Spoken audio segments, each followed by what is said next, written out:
ជាងរំពៃស្ដាប់ចំឡាយឮតែអត់ហ៊ានយំឆ្លងឆ្លើយអត់សំលេងឡើយលោកមេបាង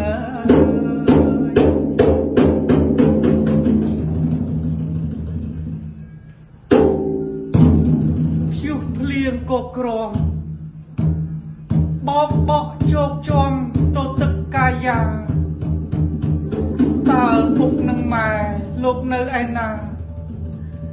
រោគសពប្រឹក្សាមិនយល់បានសោះឬជួបគ្រោះភ័យវង្វេងក្នុងព្រៃបាត់ផ្លូវវិលឈួរឬក៏ភ្យោមីគួចទៅបាត់អស់បើពិតដូចឆ្នោច្បាស់ជាមរណាពុកអើយម៉ែតើពុកម៉ែនៅឯណាកូនរកមិនឃើញសោះអើយពុកនៅឯណាម៉ែនៅឯណា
មានគុណអើណាលោកអើយលោកនៅឯណាកូនអន់អើណាកូនអន់ទាំងសាអើណាលោកអើយខ្លាចលោកគ្រប់ណាំ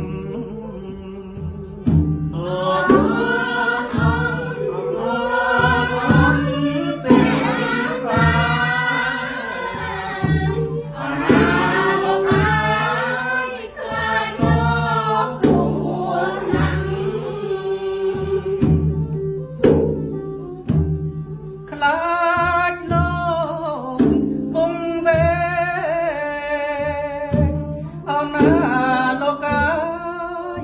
បាត់ផ្លូវវិលស្នាំខ្លាចលោកពងវែងអើណាលោកអើយបាត់ផ្លូវវិលស្នាំអោខ្លាចលោកអោណាខ្លាចលោកអើយជួបវាំងអោណាលោកអើយនឹងសត្វមៀងសា